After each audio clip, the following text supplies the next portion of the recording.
स्वागत है आप सभी का एंशिएंट हिस्ट्री का जो दूसरा लेक्चर है उसमें। आज हम लोग यजुर्वेद पढ़ेंगे। हम लोगों ने पिछला लेक्चर में ऋग्वेद पढ़ा था, आज हम लोग यजुर्वेद पढ़ेंगे। तो जो भी ऋग्वेद है, यजुर्वेद है, वैदिक जो ये काल है उससे आपके स्टेट पीसीएस और यूपीएससी में फ्रिक्वेंटली क्वेश्चन पूछे जाते हैं। ऐसे एसएससी और रेलवे वगैरह और भी वनडे एग्ज़ाम वगैरह में उतना ये वेटेज तो नहीं रखता, लेकिन अगर पेपर का लेवल हार्ड करना हो तो वेद उपनिषद से क्वेश्चन डाल ही देते हैं। तो इसमें से तो एक क्वेश्चन रहता ही है। तो हम लोग आज यजुर्वेद को अच्छे से पढ़ेंगे, हर एक पॉइंट को कवर करेंगे। और जैसे ही ये हमारा लेक्चर ख़त्म हो, आप एमसीक्यू किसी भी बुक से लगा कर देखें। आई होप डैट कि आपसे सभी क्वेश्चन बने। हमारा यही कोशिश है, कम से कम 90 to 95% क्वेश्चन आपका बन जाए।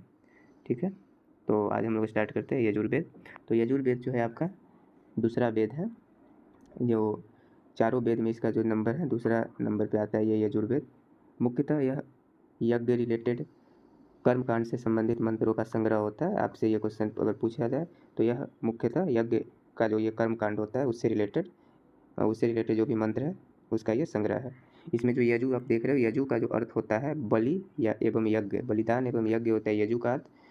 और यजु का अर्थ जो है, यजु मतलब बलि और यज्ञ करने की विधि से है कि नहीं। और वेद तो जानते ही हो आप, है कि नहीं। इसके दो पार्ट है कि नहीं। एक पार्ट आपका है शुक्ल यजुर्वेद, एक है आपका शुक्ल यजुर्वेद, और एक आपका है कृष्ण यजुर्वेद, है कि नहीं। कृष्ण यजुर्वेद जो क्या है, ये क्वेश्चन बहुत ही पूछा जाता है। शुक्ल यजुर्वेद जो है ये वर्ष में है, पद में है, और जो आपका कृष्ण यजुर्वेद जो है ये आपका प्रोज में है। तो इसको आप जरूर याद रखिएगा, ये आपके लिए बहुत इंपॉर्टेंट है। कभी कभी और भी टफ करना हो अगर पेपर को, तो इसकी जो आपका शुक्ल यजुर्वेद है उसका दूसरा नाम है अन्य नाम भी कभी कभी पूछ देता है। तो इसका अन्य नाम जो है वाजन्नेयी संहिता है। ठीक है, इसको हम लोग वाजन्नेयी संहिता कहते हैं कि नहीं। तो इसको भी याद रखिएगा, क्योंकि हम लोग एक भी पॉइंट को छोड़कर रिस्क नहीं लेना चाहते हैं कि नहीं। सिलेक्शन का जो डिटर्मिनेशन होता है एक एक नंबर पे होता है, एक नंबर कम रह जाने पे सिलेक्शन रुक जाता है तो बहुत बुरा लगता है। इसलिए हमने कोशिश की एक भी पॉइंट नहीं छोड़ना। हो सकता है वीडियो बनाने का जो तरीका हो वह आपको अच्छा नहीं लग रहा हो, लेकिन बिलीव कीजिए आपको ये जो कंटेंट है, कंटेंट में कोई कमी नहीं रहेगा। जब आप एग्ज़ाम हॉल में बैठोगे तो ज़रूर आपको बहुत अच्छा फील होगा और क्वेश्चन भी सॉल्व होगा।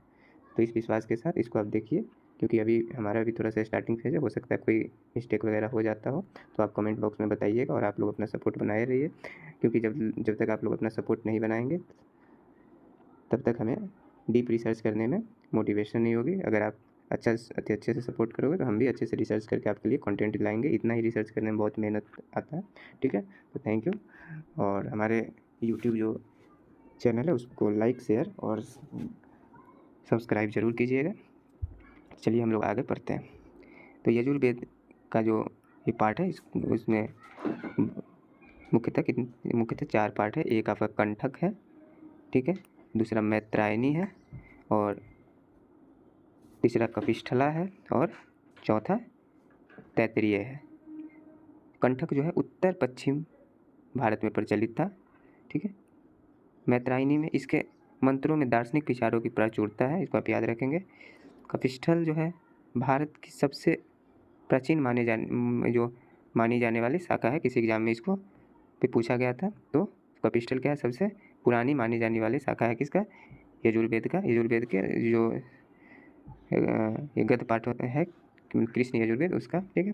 उसके बाद तैत्तिरीय दक्षिण भारत की अत्यंत लोकप्रिय प्रचलित शाखा है कि नहीं। उत्तर पश्चिम में हम लोग याद रखेंगे कंठक, और दक्षिण भारत में है आपका तैत्तिरीय, है कि नहीं, इसको याद रखेंगे। ठीक है, फिर हम लोग आगे की तरफ ये बढ़ते हैं। फिर हम लोग देखते हैं विशेषताएं, शुक्ल यजुर्वेद की क्या क्या विशेषताएं हैं और कृष्ण यजुर्वेद की क्या क्या विशेषताएं हैं, है कि नहीं। तो हम लोग सबसे पहले देखते हैं शुक्ल यजुर्वेद की विशेषताएं। मंत्र और ब्राह्मण भाग इसमें पृथक पृथक है, भाषा शुद्ध, सरल और अधिक व्यवस्थित है, यज्ञ की विधि को क्रमबद्ध रूप में प्रस्तुत किया गया है। और हम लोग इसमें कृष्ण यजुर्वेद की विशेषताएं देखते हैं। मंत्र और ब्राह्मण का भाग मिश्रित है, मतलब एक साथ है, भाषा अपेक्षाकृत जटिल है और प्राचीन रूप में मिलती है, यज्ञ अनुष्ठान सामाजिक व्यवस्था दर्शन का समूह विवरण है कि नहीं। तो इसमें ये 2 मुख्य विशेषता है, ठीक है। विशेषता से कभी क्वेश्चन पूछा जाए तो अब इसको ज़रूर आप करके आइएगा, ऐसा नहीं कि छोड़ करके आए, है ना।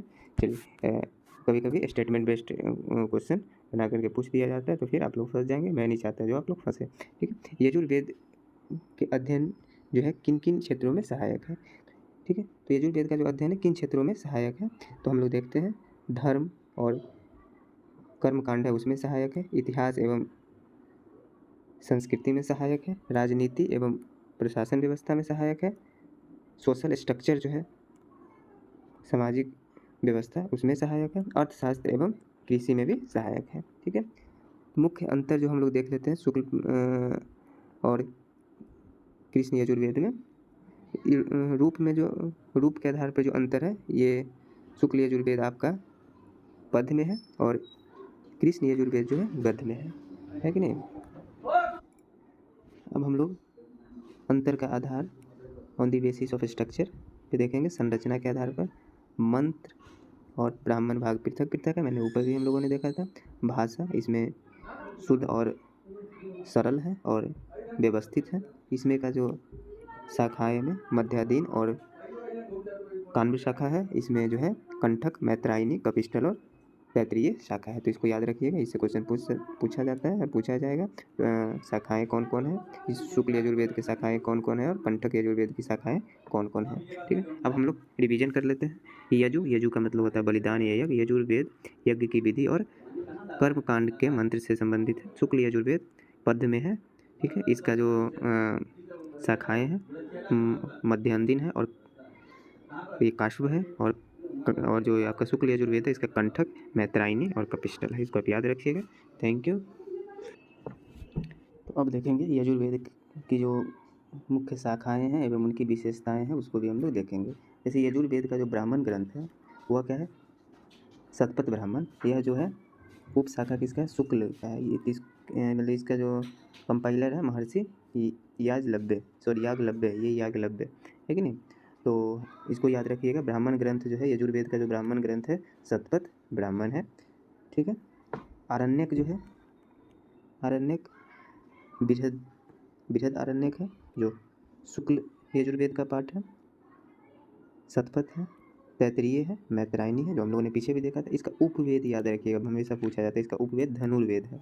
तो यजुर्वेद का उपवेद धनुर्वेद है, यजुर्वेद का उपवेद धनुर्वेद है।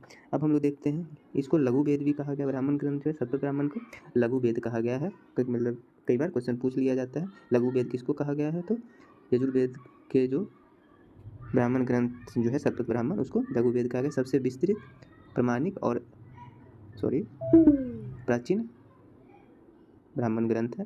इस ग्रंथ में स्त्री को अर्धांगिनी कहा गया है, इसको आप याद रखिएगा। ब्राह्मण ग्रंथ जो है शतपथ ब्राह्मण यजुर्वेद का, उसमें स्त्री को अर्धांगिनी कहा गया है। ये इंपॉर्टेंट है एग्जाम के पॉइंट ऑफ व्यू से। तैत्रीय ब्राह्मण जो है कृष्ण यजुर्वेद का जो पाठ है, ये इसके जो कंपाइलर है ऋषि तैत्रीय है। 3 ऋण है इसमें, देव ऋण, पितृ ऋण और ऋषि ऋण। इसमें ये कहा गया है जो मानव के पास 3 ऋण होता है, एक देव ऋण होता है, एक पितृ ऋण होता है, एक ऋषि ऋण होता है, ठीक है। पंच महायज्ञ का वर्णन इस तैत्रीय ब्राह्मण में किया गया है, जो ब्रह्म है, देव है, भूत है, पितृ है और मनुष्य है, ठीक है। अब हम लोग बृहदारण्यक जो है शुक्ल का पाठ ये पढ़ेंगे। यह ग्रंथ ब्राह्मण ग्रंथ और उपनिषदों के बीच की कड़ी है, ठीक है। वन में रहकर अध्ययन करने हेतु लिखे गए, इसको हम लोग आरण्यक कहा गया। पिछले आपने लेक्चर देखा होगा तो उसमें बताया था आरण्यक किसको बोलते हैं। ऋषि मुनि जो है वन में रह करके जो लिखे हैं उसको आरण्यक बोलते हैं। यज्ञ की आंतरिक प्रतीकात्मक तथा धन्यात्मक पद्धति का वर्णन है। ब्रह्म विद्या, ध्यान, योग और प्रारंभिक शिक्षाएं मिलती है, ठीक है। अब धनुर्वेद हम लोग जानते हैं उपवेद है। यजुर्वेद का जनक है भृगु या विश्वामित्र या भारद्वाज को माना जाता है। इसमें युद्ध कला, अस्त्र शस्त्र, व्यूह रचना एवं शारीरिक प्रशिक्षण का ज्ञान इसमें होता है। तो फिर हम एक बार ये कहते हैं धनुर्वेद में युद्ध कला, अस्त्र शस्त्र, व्यूह रचना और शारीरिक प्रशिक्षण का ज्ञान है, ठीक। संक्षिप्त जानकारी कुछ देख लेते हैं। इसका महत्व क्या है, तो महत्व जानते ही हो। वैदिक यज्ञों की विधि, अनुष्ठान और कर्मकांडों का विस्तृत वर्णन है। समाज, संस्कृति, राजनीति, अर्थव्यवस्था और धर्म के अध्ययन में सहायक भारतीय धार्मिक परंपरा की आधारशिला है, ठीक। आरण्यक का क्या है, वैदिक कर्मकांड से ध्यान और ज्ञान की ओर संक्रमण को दर्शाते हैं। उपनिषद की दार्शनिक पृष्ठभूमि तैयार करते हैं, ठीक है। उपवेद का महत्व, यह प्राचीन भारत की जो है सैन्य परंपरा और को भी दिखाता है और छत्र धर्म का आधार है, धर्म एवं राज्य सुरक्षा के लिए आवश्यक है। कुल उपनिषदों की जानकारी जो मिलता है हम लोग इसको याद रखेंगे। शुक्ल यजुर्वेद में 19 सॉरी आगे कुत्ता भी बोल रहा है, कुत्ता को छोड़ो, अब ध्यान दो बच्चे आप लोग इसमें। शुक्ल यजुर्वेद में जो है कुल 19 उपनिषद है, जिसके कुछ प्रमुख उपनिषद जो है बृहदारण्यक है, इस उपनिषद है। कृष्ण यजुर्वेद में 32 उपनिषद है। तो हम लोग देखेंगे कृष्ण यजुर्वेद के जो कुछ प्रमुख उपनिषद है, इसमें है तैत्तिरीय, मैत्रायणी, कण्व, श्वेताक्षर उपनिषद आदि। ठीक है, तो इसमें देख लेंगे हम लोग, एक बार डिवीजन कर लेते हैं। शतपथ जो है शुक्ल यजुर्वेद का उपशाखा है, इसमें विस्तृत ब्राह्मण ग्रंथ है। तैत्तिरीय जो है कृष्ण का है, इसमें पंचमहायज्ञ का वर्णन है। ऊपर हमने देखा ना, अरण्यक ब्राह्मण और उपनिषदों के बीच की कड़ी है। और धनुर्वेद जो है उपवेद है, किसका हम लोगों ने पढ़ा था, यजुर्वेद का। शुक्ल यजुर्वेद में 90 उपनिषद है और कृष्ण यजुर्वेद में 32 है। तो दोनों जोड़ करके आपका हो जाएगा 90 + 2, एक second, okay sorry, okay 1 second, तो ओके एक सेकेंड, 90 और 32 दोनों ऐड हो जाकर हो जाएगा 11 और ये हो जाएगा 5, मतलब 51, मतलब 51 है टोटल। ठीक है, तो 51 हम लोग देखेंगे। चलिए आगे देखते हैं। ठीक है, और एक आपका चौथा जो ये पार्ट है उपनिषद है, उपनिषद को वेदांत बोलते हैं। ठीक, यह वेदों को समझने के लिए बनाया गया था। तो हम लोग देखते हैं यजुर्वेद का जो उपनिषद है कौन है, तो बृहदारण्यक उपनिषद है, जिसके रचनाकार महर्षि याज्ञवल्क्य, हमने पीछे पढ़ा था। इसकी मुख्य विशेषता है याज्ञवल्क्य में गर्गी संहिता, जो गर्गी संवाद है उस ये है। तो ये क्वेश्चन आपसे पूछा जाता है और इसको याद रखिएगा। उपनिषद जो है बृहदारण्यक उपनिषद के रचनाकार महर्षि याज्ञवल्क्य है, और इसमें याज्ञवल्क्य में गर्गी संहिता का संवाद या गर्गी संवाद दिया गया है और कल्याणी संवाद दिया गया है। इस उपनिषद जो है ये आध्यात्मिक विषय है। इसमें मौडुल्य उपनिषद के प्रथम एवं दूसरा सबसे छोटा उपनिषद, ये सबको आप याद कर लीजिएगा। ज़्यादा क्वेश्चन बनता नहीं है, लेकिन क्वेश्चन अगर चैप्टर को हार्ड करना चाहे तो इससे क्वेश्चन पूछ सकता है, इसलिए आप इसे देख लेंगे तो अच्छा रहेगा, ज़्यादा इसमें है नहीं। तैत्तिरीय उपनिषद में अतिथि देवो भव का वर्णन है, हमारे भारत का जो टैगलाइन है कि नहीं, तो इसमें ये याद रखिएगा। उपनिषद जो वेदांत है, यजुर्वेद का वेदांत, तैत्तिरीय उपनिषद, उसमें अतिथि देवो भव का वर्णन है। वरुण भिंगु संवाद है इसमें। मैत्रायणी उपनिषद में सबसे नवीन उपनिषद माना गया है वेद का। और कंठ उपनिषद जो है यम और नचिकेता का संवाद है। ये बहुत VVI आपसे पूछा जा सकता है, VVI, ठीक है ना। तो यम एवं नचिकेता का संवाद क्या है, कंठ उपनिषद में है, जो यजुर्वेद का पार्ट है। अब हम लोग देखते हैं श्वेतांबर उपनिषद। श्वेतांबर उपनिषद जो है, जिसका अर्थ होता है सफ़ेद अश्व द्वारा वाहित। श्वेतांबर उपनिषद भक्ति शब्द का सबसे पहले उल्लेख गुरु भक्ति तथा नवदा भक्ति इसी में हुआ था। उदाहरण, यह सबसे विशाल उपनिषद है और दार्शनिक है। इसमें ब्रह्मा, आत्मा और मोक्ष पर गहन विचार मिलते हैं। ठीक है, ये अगर क्वेश्चन पूछे तो आप बता दीजिएगा। ठीक है, कर्म और ज्ञान के समन्वय पर बल देता है, आनंदमय कोश का वर्णन करता है, मानव जीवन की शुद्धता पर जोर देता है।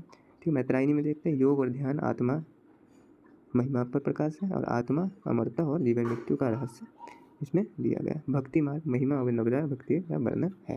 ठीक है, यह स्थानकार उपनिषद है। तैत्तिरीय मैत्रायणी एक कीर्तिवेद उपनिषद है, और इस उपनिषद मौडल्य उपनिषद है। उपनिषद की यह वेदों का अंतिम भाग है। यह दार्शनिक आध्यात्मिक गूढ़ विषय पर केंद्रित है। ब्रह्म, आत्मा, मोक्ष, कर्म, भक्ति का गहन विवेचन करते हैं। हम लोग थोड़ा सा क्विक रिवीजन कर लेते हैं। बृहदारण्यक याज्ञवल्क्य और गर्गी संहिता का वर्णन है। इसमें आध्यात्मिक विषय और सबसे छोटा दूसरा उपनिषद है। तैत्तिरीय में अतिथि देवो भव और भंगु संवाद है। मैत्रायणी नवीन उपनिषद है। कंठ में यम और नचिकेता का संवाद है, पूछ लिया जाता है। श्वेतांबर में भक्ति शब्द से सबसे पहले उल्लेख किया गया है। ठीक है, अब हम लोग देखेंगे थर्ड वेद जो है साम वेद। ठीक है, तो साम वेद के बारे में हम लोग देखें। 2 वेद हमने पीछे कर लिया, ऋग्वेद और यजुर्वेद। आप लोग ऋग्वेद और यजुर्वेद से MCQ लगाइएगा। मुझे पूर्ण विश्वास है जो आपका 90 to 95% क्वेश्चन आपसे बनेगा। ठीक है, अब हम लोग सामवेद के बारे में जानते हैं। तो सबसे पहले जो सामवेद में जो साम है, साम का शाब्दिक अर्थ होता है गायन। गायन का होता है, गायन मतलब सिंगिंग, जो हम लोग सिंगिंग मतलब गाना है कि नहीं। यह सबसे छोटा वेद है, ये आपका इंपॉर्टेंट पॉइंट है, आपसे पूछ दिया जाए सबसे छोटा वेद कौन सा है, तो ये सामवेद है। ठीक है, चारों वेदों में इसे सबसे छोटा है, ठीक है। और इसमें क्या है, जो यज्ञ के समय जो गाए जाने वाले संगीतात्मक मंत्र हैं उसका इसमें वर्णन दिया गया है, ठीक है। म्यूजिकल चैंट्स संग ड्यूरिंग द यजन्स, है कि नहीं। यज्ञों के समय जो हम लोग मंत्र का जो गायन करते हैं उसका है, यज्ञों में उगदाता द्वारा गाए जाने वाला मंत्र है, ठीक है। तो इसमें जो यज्ञ में जो उगदाता जो गाते हैं उसमें उगदाता जो मंत्र गाते हैं उसे उगदाता बोलते हैं। भारतीय संगीत से संबंधित प्राचीनतम ग्रंथ है। वाह, ये देखिए ये बहुत वीवीआई आपके लिए। भारतीय संगीत का सबसे प्राचीनतम ग्रंथ क्या है, सामवेद है। भारतीय शास्त्रीय संगीत की जड़ सामवेद को कहा जाता है। बहुत इंपॉर्टेंट, पूरा आपके लिए इंपॉर्टेंट है, इसे आप कर लीजिएगा, ओके। ठीक है, सबसे इम्पोर्टेंट पाठकर्ता जो होता है उसे उगदाता कहा जाता है या उदातृ कहा जाता है कि नहीं। यज्ञ में सामवेद के मंत्र को गाए जाने वाले को ऋत्विज या पुरोहित कहा जाता है, बहुत इंपॉर्टेंट है। पाठकर्ता का उदातृ या उगदाता कहा जाता है, और इस सामवेद के मंत्र में गाए जाने वाले ऋत्विज को पुरोहित कहा जाता है, ये आप याद रखेंगे, ठीक है। कंपाइलर जो इसका है देखते हैं, नीचे थोड़ा सा ऊपर कर लेते हैं, ओके, ठीक है। कंपाइलर और जो इस वेद का संकलन करता है वह जेमिनी सुकर्मा है, ठीक है, इसको आप याद रखिएगा। इन ऋषियों ने सामवेद का संकलन किया है, ठीक है। मंत्रों की संख्या इसमें देख लीजिए, नंबर ऑफ मंत्राज कितने हैं इसमें, सबसे पहले हम देखेंगे 27 27 अध्याय एवं 1875 मंत्र हैं। 75 जो आपका छंद है, गाए जाने वाला जो आपका ये होता है श्लोक होता है, तो छंद बोलते हैं। इनमें मंत्रों का गान किया जाता है। तो अध्याय कितने हैं, 27 और मंत्र 1875, जिसमें 75 छंद है, ठीक है। ओके, इसके बाद हम लोग देखते हैं 5वां पॉइंट क्या है। 5वां पॉइंट भगवान कृष्ण, कि भगवान कृष्ण कहते हैं मैं वेदों में साम वेद हूँ, देवों में इंद्र, इंद्रियों में मन हूँ और प्राणियों को चेतना शक्ति हूँ, है कि नहीं। तो लॉर्ड कृष्णा ये भगवान का स्टेटमेंट है, मैं वेदों में सामवेद हूँ। तो आपसे कहीं पूछ दें एग्जाम में, कोई ये होता नहीं, ठीक। तो सामवेद का जो विशेषता है, मोस्टली विशेषता ये है, यह जो है क्या है, यह आपका सामवेद की विशेषता हम लोग देखेंगे।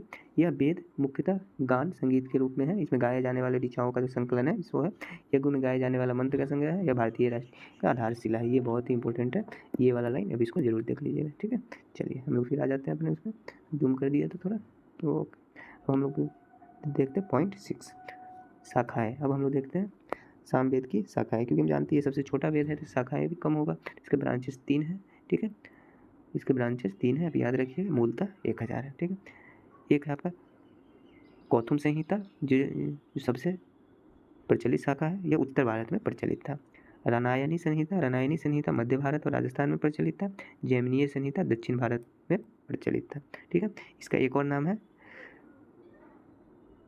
तलब बकार संहिता, इसको याद रखिएगा, ठीक है। शाखा जो है, शाखा क्या है, ठीक है, वेदों के भिन्न परंपराओं एवं गुरु शिष्यों और परंपरा के विभाजन को शाखा कहा जाता है, ठीक है, को शाखा कहा जाता है, ओके। चलिए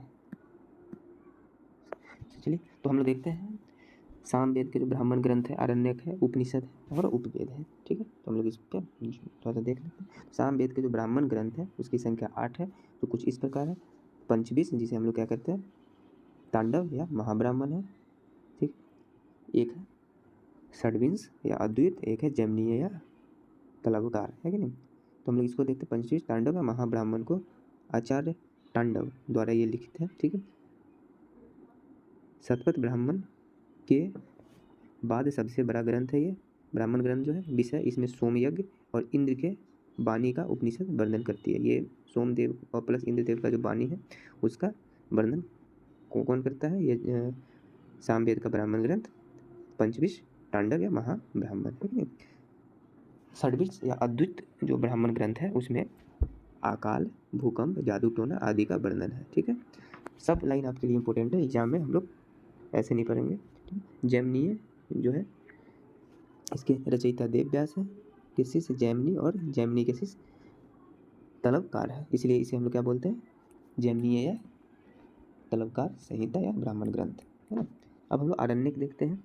पहले हम लोग ये देख लेते हैं विवरण। ब्राह्मण ग्रंथ वैदिक ग्रंथों, यज्ञों की विधि, मंत्रों और कर्मकांड की विस्तृत व्याख्या करते हैं, इसे दार्शनिक विचारों के बीज मिलते हैं, ठीक है। ये क्या आरण्यक ग्रंथ जो वन में रहने वाले साधक है, इनमें यज्ञ के आंतरिक अर्थ और ध्यान की उपासना के प्रतीकात्मक और दर्शनवाद पे विचार मिलते हैं। जैसे कि जो ऋषि मुनि जो थे जंगल में रहकर जो क्या करते थे, भगवान को पूजा करते थे, तपस्या करते थे, उससे जो उनको ज्ञान होता था, आइडिया होता था, उसको अपने बुक में लिखते थे। तो इसलिए इसे आरण्य ग्रंथ, जो वन में, आरण्य का मतलब होता है वन, ठीक है। वन मेरा का जो ग्रंथ लिखा गया है, ठीक है, ये मोस्टली किसी पे मिलते हैं, उपासना, ध्यान, प्रतीकावाद और दार्शनिक विचार मिलते हैं। उपनिषद की संख्या 6 है, इसको आप याद, सॉरी 6 नहीं 16 है, 16। इसमें से कुछ है कैन उपनिषद, छांदोग्य उपनिषद, ठीक है। इसमें गुरु शिष्य संवाद द्वारा रहस्यात्मक स्वरूप का विवेचन मिलता है। उमा देवी तथा देवताओं की कथा इसमें देखने को मिलता है। सबसे प्राचीन उपनिषद बृहदारण्यक है। सबसे पहले देवकी पुत्र कृष्ण का उल्लेख छांदोग्य उपनिषद में किया गया है। 3 आश्रमों में ब्रह्मचर्य, गृहस्थ और वानप्रस्थ, वैदिक संवाद, नारद और सत्यवैर और इंद्र विरोचन की कथा, सत्यकाम, जावलीला की कथा का उल्लेख है, ठीक है। उसके बाद उपवेद देखते हैं। उपवेद में क्या है? उपवेद गंधर्व वेद है। इसका उपवेद गंधर्व वेद है, तो आप याद रखिएगा साम वेद का जो उपवेद है गंधर्व वेद है। जनक, इंद्र, नारद, भरत मुनि और विश्वकला संस्कृत, ठीक है। क्या है? उपवेदों में व्यवहारिक अनुप्रयोग ज्ञान जैसे यजुर्वेद, धनुर्वेद और गंधर्व वेद संगीत से स्थात वेद है। ओके, चलिए स्मरणीय कुछ जो पॉइंट है उसको हम लोग देख लेते हैं। स्मरणीय वेदों की संरचना में सबसे पहले संहिता, उसके बाद आता है ब्राह्मण, उसके बाद आरण्यक, उसके बाद उपनिषद। कभी कभी एग्जाम में इसका ऑर्डर आपसे अगर पूछ ले तो आप इसको लिख दीजिएगा, ठीक है। ब्राह्मण कर्मकांड का विवेचन, आरण्यक ध्यान और उपासना, उपनिषद ज्ञान और मोक्ष का मार्ग है, गंधर्व वेद संगीत एवं कला से संबंधित, इंद्र, नारद, भरत मुनि, ठीक है। अब हम लोग आगे देखते हैं अथर्ववेद। अब हम लोग इसमें अथर्ववेद को अच्छे से पढ़ेंगे, देखेंगे, ठीक है। तो अथर्ववेद क्या है? सबसे चौथा वेद है। इसमें क्या है? ज्ञान, चिकित्सा और लोक जीवन का वेद इसे कहा गया है। ये चौथा वेद है और ये सबसे नवीनतम वेद इसे कहा गया है, ठीक है। चारों वेदों में यह सबसे नवीनतम वेद है, ठीक है। दूसरा पॉइंट हम लोग देखते हैं, इसका संकलन करता है, कंपाइलर है ये ऋषि अथर्वा तथा ऋषि अंगिरा है, इसी कारण इसका नाम अथर्ववेद पड़ा है, ठीक है। नाम देखते हैं, इसके अन्य नाम क्या है? अथर्वी ड्रोटोवेद है, श्रेष्ठ वेद है, ब्रह्म वेद है, ठीक है, भिक्षु वेद है, छंद वेद है और छत्र वेद है। कभी कभी नाम आपसे पूछ देता है अन्य नाम, तो आप इसको याद कर लीजिएगा, ठीक। इसका जो पाठ करता है, जो इसको पढ़ते हैं, पाठ करते हैं, उसे ब्रह्मा कहा जाता है, ठीक है। 5वां पॉइंट हम लोग देखते हैं, इसमें पृथ्वी सूक्ति भी है। पृथ्वी सूक्ति का मतलब होता है पृथ्वी मेरी माता है, मैं उसका पुत्र हूँ, है कि नहीं। ये जो कॉन्सेप्ट हम लोग जो हिंदू धर्म में देखते हैं, जो पृथ्वी हमारी माँ है, इसका जो कॉन्सेप्ट यहीं से आया है, तो आप याद रखिएगा, ठीक है।